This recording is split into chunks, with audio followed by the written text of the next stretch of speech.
नमस्कार, मी दीपाली आणि मी सध्या उभी आहे कलेक्टर ऑफिस समोर। आणि जसे की आपण बघत आहोत की दिल्लीमध्ये सुद्धा शेतकऱ्यांसंबंधित काही आंदोलन सुरू आहे, त्याची काही पडसाद आपल्याला अकोलामध्ये सुद्धा बघायला मिळत आहे। या संबंधीचेच काही आंदोलन जे आहे हे आता आपल्या अकोलामध्ये सुद्धा सुरू आहेत आणि नेमकी या आंदोलनाची काय पार्श्वभूमी आहे हे आपण आज जाणून घेणार आहोत। सध्या माझ्यासोबत आहेत अक्षय राऊत। सर, काय सांगाल याबद्दल? शेतकऱ्यांसंबंधीचे जे काही आंदोलन आहे, काय नेमकी पार्श्वभूमी आहे आंदोलनाची?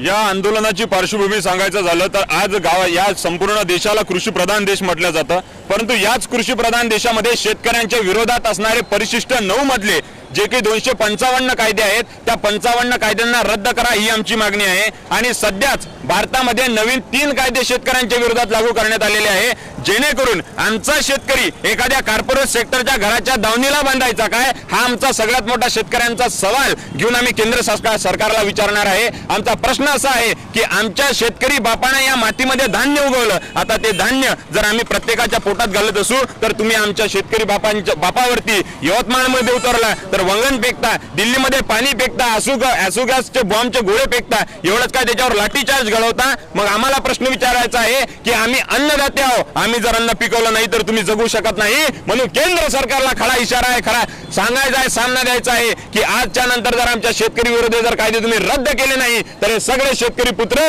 पेटून उठल्याशिवाय राहणार नाही आणि येणाऱ्या काळामध्ये या आंदोलनाला तीव्र केल्याशिवाय राहणार नाही। भूमी अधिग्रहण कायदा असो किंवा सिलिंग ऍक्ट कायदा असो, इथे असणारे आता सध्या नवीन केलेल्या अत्यावश्यक वस्तू सेवा कायद्याच्या माध्यमातून आमच्या इथे साठेबाजी मोठ्या प्रमाणात केली जाईल आणि मग आमच्या शेतकऱ्यांचं शोषण केलं जाईल। आम्हाला हे सगळं थांबवावं लागेल आणि हे जर थांबवलं गेलं नाही तर आम्ही तीव्र निषेध केल्याशिवाय राहणार नाही। आणि ही सगळी शेतकऱ्याची पोरं आहेत, अकोला जिल्ह्यातील प्रत्येक गावातून आलेला शेतकऱ्याचा पोरगा आहे आणि म्हणून हे गावातील शेतकरी आलेले पोरं आज किसान पुत्र हे शेतकरी बापाचं आंदोलन तीव्र केल्याशिवाय राहणार नाही। जय जवान जय किसान। शेतकरी विरोधी कायदे रद्द झालेच पाहिजे, शेतकरी विरोधी कायदे रद्द झालेच पाहिजे। या आंदोलनाच्या माध्यमातून काय काय मागण्या तुमच्या आहेत सर? आमच्या पहिल्या तर काही मुख्य सांगितलेलं आहे की परिशिष्ट 9 मध्ये जे काही कायदे दिलेले आहेत शेतकऱ्यांच्या विरोधातले, तर ते कायदे पहिले रद्द केले पाहिजे। सोबतच जर कायदे तुमच्याकडनं रद्द होत नसतील तर त्यामध्ये एक शेवटची ओळ दिलेली आहे की या कायद्यांवरती तुम्हाला बोलण्यासाठी किंवा याचिका दाखल करण्याची कोणतीही मुभा नाही, तुम्ही याचिका दाखल करू शकत नाही, अपील करू शकत नाही। तर आम्हाला ती बाब मोकळी करावी, निदान आम्ही त्याच्यावर अपील तरी करू शकलो पाहिजे।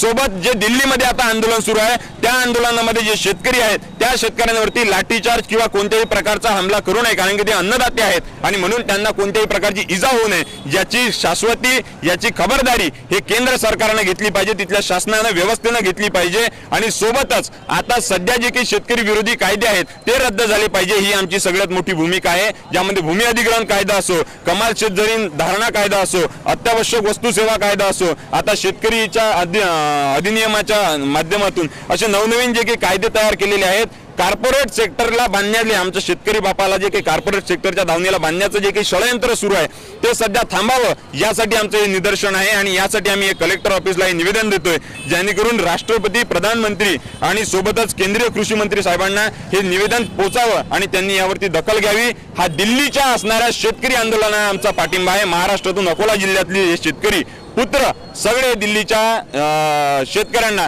पाठिंबा जाहीर करतात। सर, तुम्हाला असं वाटते का की या आंदोलनाच्या माध्यमातून तुमच्या ज्या मागण्या आहेत ह्या पूर्ण होतील? नक्कीच, आंदोलनाच्या माध्यमातून आंदोलन असतेच त्यासाठी की आम्हाला आमच्या मागण्या तरी निधी मांडाव्या लागतील, आम्ही त्या मागण्या मांडू आणि बेधडकपणे आज जर इथं झालं नाही तर याहीपेक्षा तीव्र आणि मोठा मोर्चा काढल्याशिवाय आम्ही राहू नये। आणि आज फक्त निवेदन दिलं तर येणाऱ्या काळामध्ये अकोलाच नाही तर अख्ख्या महाराष्ट्रातील जिल्हे एकवटून अख्खा महाराष्ट्र दिल्लीच्या पाठीशी पाठिंबा दिल्याशिवाय राहणार नाही आणि तिथं आम्ही न्याय हक्क मागून घेतल्याशिवाय राहणार नाही। आम्ही जगाला जगवतो, आम्हाला सांगायचं आहे की आम्ही एका हातात तुट्या घेऊन बैल हाकलतो, परंतु येणाऱ्या सत्तेमध्ये बसणाऱ्यांच्या हातात आम्ही जर तुट्या हातात घेतला तर यांना पळू की सोडू केल्याशिवाय राहणार नाही, ही भूमिका आमची ठाम असेल। प्रेक्षकांना अजून माहिती जी आहे, अधिकतर माहिती आम्ही तुमच्यापर्यंत पोहोचवणार आहोतच, तोपर्यंत बघत राहा